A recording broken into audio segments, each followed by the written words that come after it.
Hi, I'm Bill Smolsky. And I'm Courtney Graves. Welcome to the MacIver Report. This week we're going to be talking about a few events that happened on campus first. Now, the first one was held by Dr. Anath through the Center for Research in the Wisconsin Economy, better known as CROW, this past Tuesday. He brought Rupa Subramanya, a journalist from Canada, to talk about debanking. And here's a short video we produced about that event. My name is Anant. I'm a professor of economics at UW-Madison. I'm also the director of the Center for Research in the Wisconsin Economy. One of the things we do over at CROW, which is a center located in the Department of Economics, is to try to add to viewpoint diversity on campus. Today we brought in Rupa from Canada to talk about debanking, which is an issue that just not a lot of people know a whole lot about. And so she was one of the pioneers in researching debanking. And so that's why I thought it'd be important to bring her here and shed light on an important issue. What would you do if your bank account vanished tomorrow? If your answer is, well, that would never happen to me, well, that's exactly what everyone I interviewed thought too. There are folks on the left, on the right who've been debanked. It's a weaponization of basically the financial system that in a way that can attack everyday citizens. And to me, that was eye-opening. It's not just conservatives. Christian charities have been debanked. Muslim Americans get tagged as high risk. It's actually a very inclusive discrimination when you think about it. It cuts across ideology and faith. So you don't need to jail people if you can cut off their debit card. You don't need to censor speech if you can block the donations that fund it. You don't need to outlaw opposition if you can make living as an opponent impossible. If we accept that governments or corporations can decide who gets to bank, we've essentially accepted conditional citizenship, rights that exist only when we behave. We talk a lot about free speech. I've written quite extensively about free speech. In a cashless world, financial freedom is, I think, the next civil right. All right, so that was just a broad overview, and obviously Rupa covered a lot of ground in her presentation. So, Courtney, what stood out for you? Yeah, as an economics student, honestly, debanking is not a topic that I've really explored a lot. I feel like it's not a topic that's really made its way into the main political discourse, but I thought it was really interesting that she talked about how it really affects everybody, from Christians to Muslims to liberals to even now in the United States, Melania Trump. So it's definitely an issue that transcends political boundaries and maybe something we should all care about. Yeah, as she said, nobody ever worries about debanking until they wake up and they can't access their bank account. Right. I thought it was very interesting. I didn't put it in the video, but how she was there during the truckers' protest in Ottawa, and she actually lives in that neighborhood where the protest happens. And so she thought, I'm just going to walk around the block and see what's going on. And the police said, no, you go back to your home. You are not allowed out on the sidewalk. So definitely stood out for me. All right, so moving right into the second event. Now, this one was held by YAF on Wednesday, and I wasn't at this one. You were. Yeah. So you're going to fill us in on all the details. For sure. So we invited Dan McLaughlin on Wednesday night. And for those of you who don't know, he's a senior writer at National Review, and he really focuses on the conservative movement, institutions, norms, things like that. So he came and talked to our group to just talk about how the right should fight going forward and how we as conservatives can have a stronger movement, especially when my generation is in charge of it. So it was a really interesting discussion, and I'll just say one thing that stood out to me about this topic was he made the point that conservatives should never fight how the left does. Because what the left likes to do is they like to burn everything down, all the institutions, all the norms, to get change as rapidly as they possibly can. But we as conservatives, we're fundamentally different. We actually care about traditions, we care about norms, and we care about our institutions, and that's how we should fight moving forward. So I thought that was a really good topic and also a really good message for our group to hear. So to convince people with compelling arguments. Yes. And you actually had a great turnout for that event. We had an amazing turnout, 78 people. So we originally booked a room that had only about, I'd say, 35 seats, and there were so many people in the room, even people standing, that we had to move down the hallway to a bigger lecture hall. So, 78 students, really great turnout, really high energy. I think it went well. All right, so what do you think the draw was this time? I have no idea. We didn't even have free food. So I guess people were just really excited to hear about the future of the conservative movement. Oh, those young conservatives on campus have really, shot themselves in the foot because this has been a long-standing question if food is actually a draw or not. I'm increasingly believing that it's not. Well, hopefully there'll still be some food at other events. Including, Anoth always has the nacho bar for people that go to the Crow events. All right, so before we move to the next topic, I just want to let everyone know that MacIver, now we've covered YAF events before. We covered, and we probably will again, the last one we covered was a couple weeks ago, the Diversity on Campus Thoughts, or the Diversity of Thought on Campus panel. And at the time we posted a short video about the event, but we've gotten a couple people reaching out wanting the whole thing. So you'll find the whole thing now on the MacIver Institute's YouTube channel and on our website, MacIverInstitute.com. And speaking of that panel, Courtney, your group is taking some heat from the liberal media over it. We shockingly are. I thought ideological diversity would be a bipartisan issue, but then again, it's UW-Madison. I've got the article from the Daily Cardinal right here, so I'm going to read off a couple passages from this excerpt so you can let us know what your thoughts are. So the title is "Conservatives Say They're Silenced at UW-Madison. What they really want is immunity from criticism. Free speech at UW isn't under attack. It's being weaponized." So, first excerpt. "At the end of the day, calls for ideological diversity or free speech are nothing more than an attempt to use conservatism as an escape from accountability and frame the proponents of those views as victims. Conservative groups want the ability to control the kinds of dialogue present on campus, not a truly open one." Yeah. So what do you think about that, Courtney? I do not think that is true whatsoever. And I also would just like to say I think it's interesting that when they wrote this, they did not reach out to me, the current chair of College Republicans and the current chair of YAF. They actually used a pre-made quote from a different person who was chair a couple of years ago because they knew that I would have something scathing to say about this. So obviously, I don't think it's just a ploy for us to get our views put to the top of the university's ideals. I mean, right now, we have the opposite in effect, where liberals control the university. Admin is completely overrun by liberal administrators. Professors are overwhelmingly liberal, 99.3%. We only have 3 conservative professors on campus who are actually willing to be outspoken about their views. So it doesn't really make sense to say, oh, well, conservatives are just trying to play the victim here. We don't have a voice on campus right now. It's not that we want to play the victim. Trust me, I wish that we did have equal footing. It's that we currently don't, and we're getting our events suppressed. We're getting our views suppressed. Conservative students don't feel comfortable on campus, and when this is the climate around us, of course we want to talk about it. And the fact that the Daily Cardinal felt that they had to write an entire article just on the fact that, not even that we did anything about it, but just that we wanted to talk about it. It's really baffling to me. That's right. They really didn't cover any of the contents from that panel. No, because it would very successfully refute everything they said in this. Well, and they can't even, ask you for comment. They need a straw man quote from the archives to knock down. All right, here's your next excerpt. A survey run by the UW system president revealed only 10% of students claimed they faced social consequences for engaging in political dialogue, with the actual implications of these consequences not being reported. Yeah, so this was the one that I thought was really interesting. So that 10% statistic is the only number that they cite in this entire article as to say why ideological diversity is not a problem on campus. And I would just like to cite some other numbers and statistics to prove why that 10%, that's very obscure and very vague, by the way, doesn't really mean anything. UW-Madison still ranks in the triple digits out of all colleges and universities on FIRE's free speech ranking. We also rank in the bottom 25 of all colleges and universities, hundreds upon hundreds, by the way, for how all students feel about their comfortability of expressing political and controversial opinions.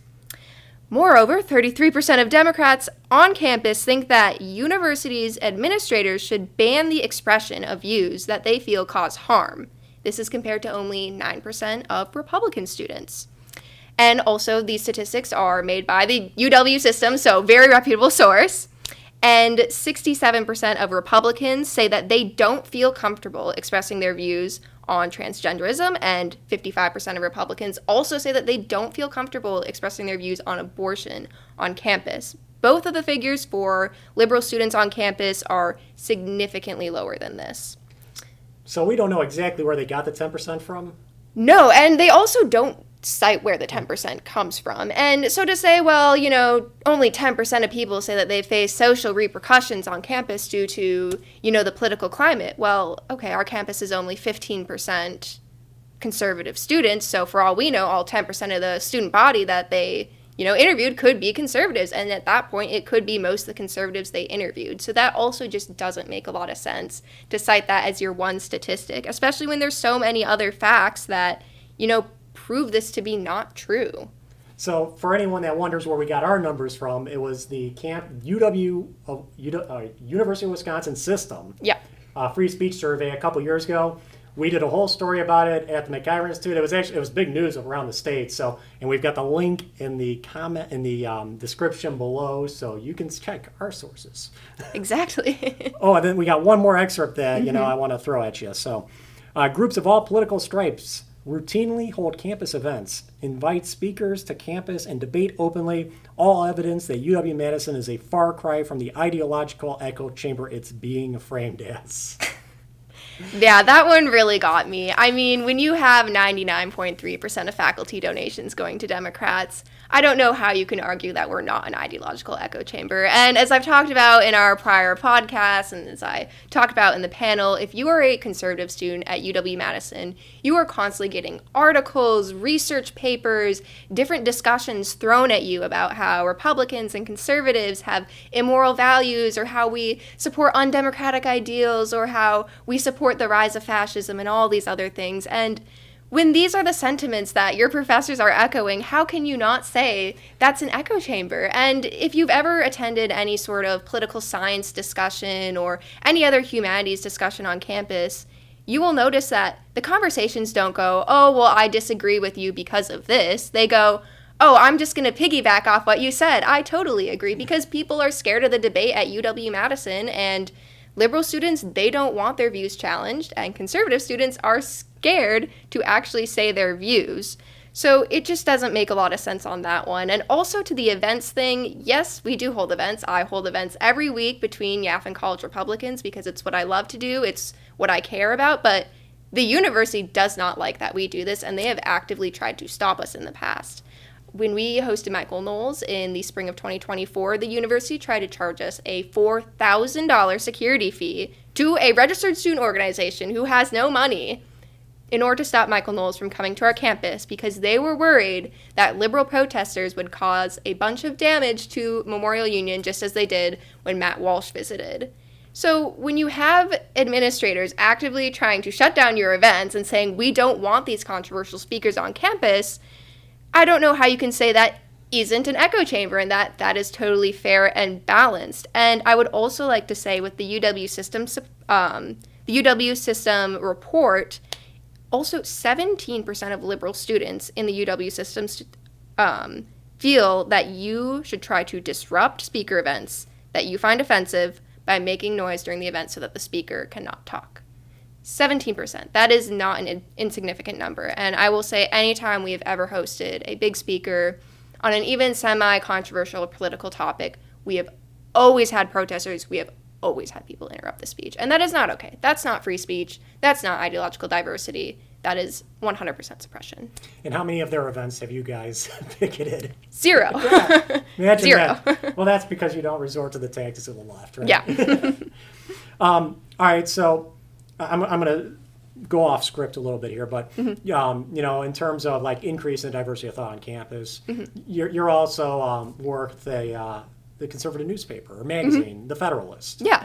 Tell us a little bit about that, and you guys are getting some national attention right now. So, but first, tell us about the magazine. Yeah, so about a year ago, we started a new conservative newspaper on campus. We had never had one before, so we have the Daily Cardinal and the Badger Herald right now. They've been around for decades, but they are both very, very liberal. The Badger Herald used to be the conservative newspaper, and they slowly shifted left over the time to now where they're even further left, the Daily Cardinal. I think some alums would be surprised to know that. So yes, for sure. So very interesting. And we saw a void and felt like, okay, we need a conservative publication out there so that conservative students actually have a place to express their views, but also so we can cover the stories that Badger Herald and Daily Cardinal refuse to, or don't find interesting because they don't see a problem with it due to their biases. So, yep, we started that out like a year ago. It's been going super well. We have actual real print editions going out. Also controversy with that because we found out that the UW system library employees were throwing our entire stacks of newspapers away so no one would be able to read them. So that's a little interesting. And you know, I just want to point out that the fact that they know shows that there are conservatives everywhere that just keep their heads down. Exactly.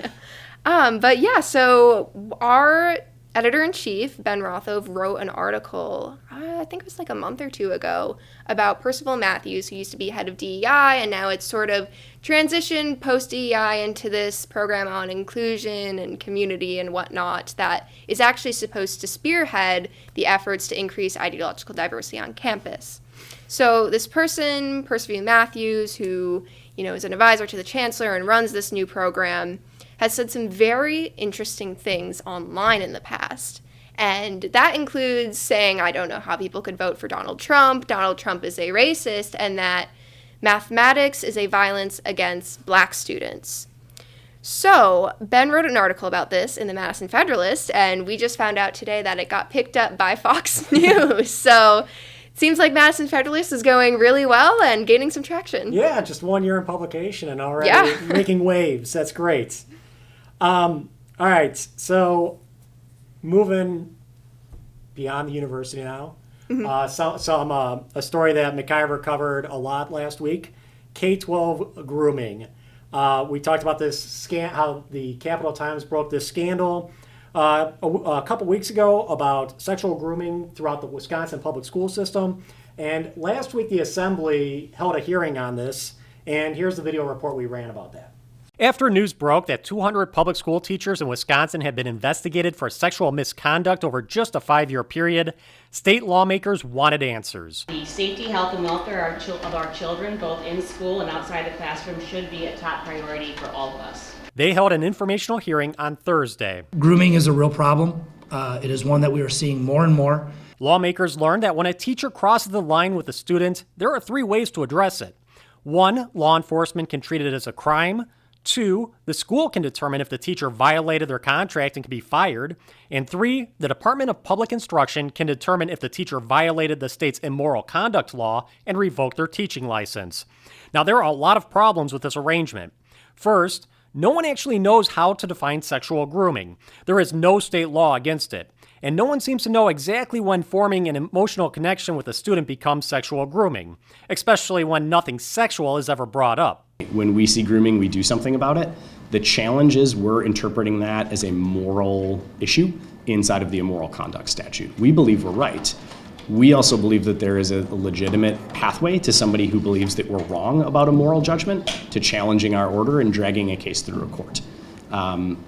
We've been down that path in some instances where we've had educators who believed that what they were doing was normal and totally reasonable, and we disagreed, and we're concerned that that is a potential leaky spot in our ability to go after all cases. Secondly, the schools aren't always eager to fire the teachers over these incidents in the first place. Obviously, the school district had limited information, and they were very concerned on when they could bring their teacher back to work. Finally, DPI does not seem eager to address any of these problems on its own. Many of the problems that came up could easily be addressed internally through new administrative rules, professional development, reporting processes, or simply through policy memos that spell out exactly what sexual grooming means in the classroom. Jill Underly is the state superintendent, and she is in charge of DPI, and all of those are tools that she could use to address these long-standing problems. Had Underly actually appeared at the hearing, she could have explained why she hasn't done any of that. Even Democrats were not happy about her absence. Finally, I'm disappointed that Dr. Underly is not here today. She should be here. I conveyed that to her team twice in the last week. Disappointed that she's not. And on the Capitol steps, Congressman Tom Tiffany also had some thoughts about Underly's priorities. Instead of answering questions or working with the legislature to fix these problems, Jill Underly is skipping town to receive an award at Indiana University. Hiding from accountability while collecting an award in another state is the perfect summary of her leadership at DPI. Underly will have one more chance to explain herself soon. The Senate is inviting her to another informational hearing on Tuesday, November 4th. For the MacIver Institute, I'm Bill Osmolsky. All right, so leading up to that hearing, MacIver, we released a couple articles that were just compilations of stories that we've done over the years about sexual grooming in the public schools. And I had to watch, the first one I had to watch for years was about the erotic poetry in the middle schools. I made Courtney watch it. If we had an HR department, I'd probably be talking about it right now. But Courtney, I know it sent you in a shock, so share your thoughts about how that video stood out to you. Yeah, I would have to say, even though we don't have a statute defining what grooming is, that was absolutely grooming. It was very disturbing to see 13 to 14-year-olds get up on stage in front of all of their fellow classmates and say very disturbing and very graphic things, and then just see their teacher in the corner who's, probably 40 years old cheering them on. So, not great. Yeah, applauding and encouraging. Yep. So that was by far the most shocking one, but there were other ones too, so you might want to check out that story. All right, so moving on to the Obamacare shutdown, or I'm calling it the Obamacare shutdown, the federal government shutdown.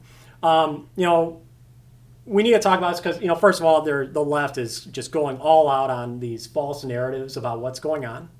But also, we've been writing a lot about, one of the key issues. Democrats say the reason for the shutdown is Republicans won't extend the Obamacare premium tax credits. And so health premiums are going to skyrocket, something like 800% according to them.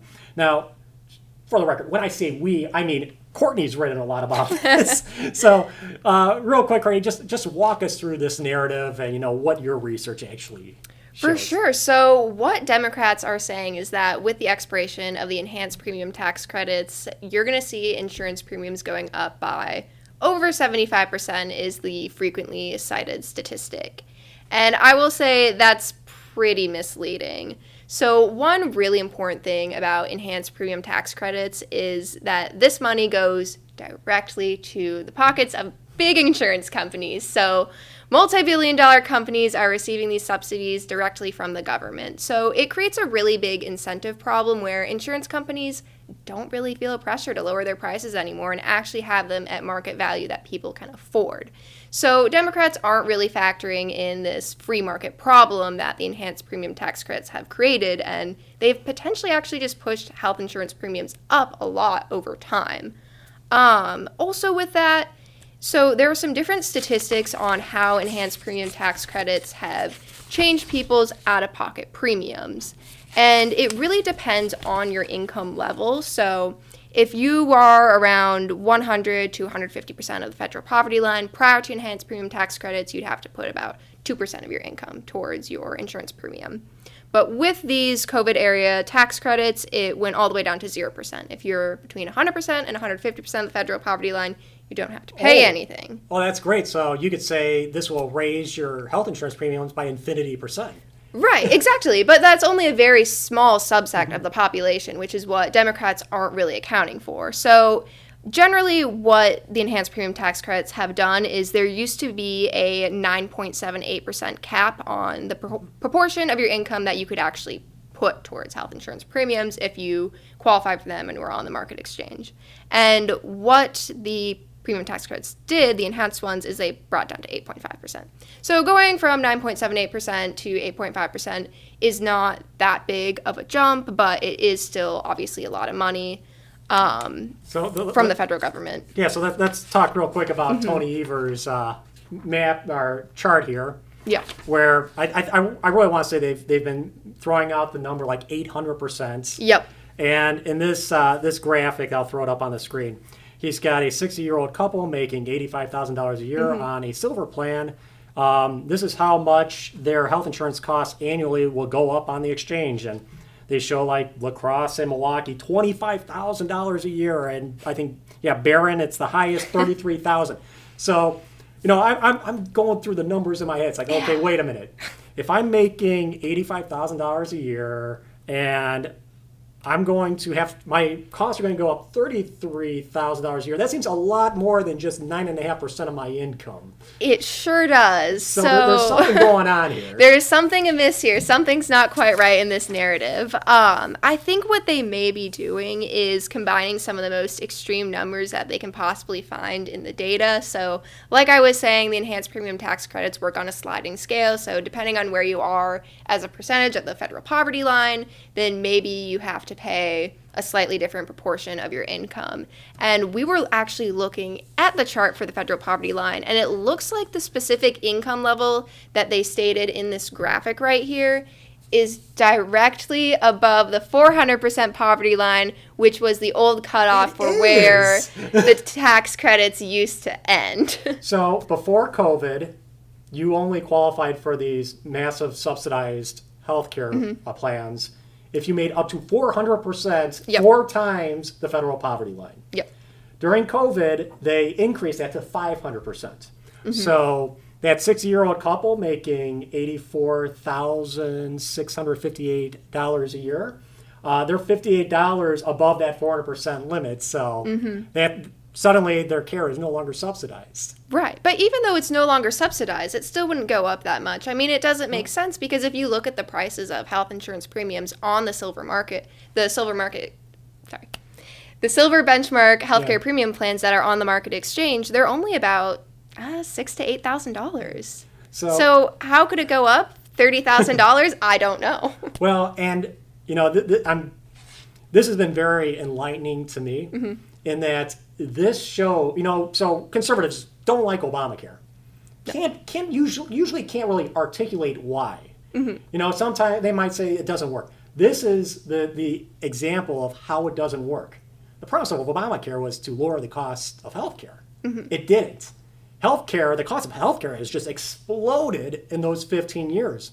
The government has just masked it by pouring literally trillions of dollars into the insurance industry in exchange for subsidizing these plans. Yeah, and actually in just the few years following the full implementation of the ACA, so from 2014 to 2017, health insurance premiums for most people doubled. So that just goes to show it did not lower healthcare prices at all. You know, and something else we've talked about on this podcast, the problem with price controls and how, like, the government, when they're trying to protect taxpayers, will put price controls in place on how high industries can charge for a product or a service, and what that does is that creates that it just becomes a new price for the whole industry.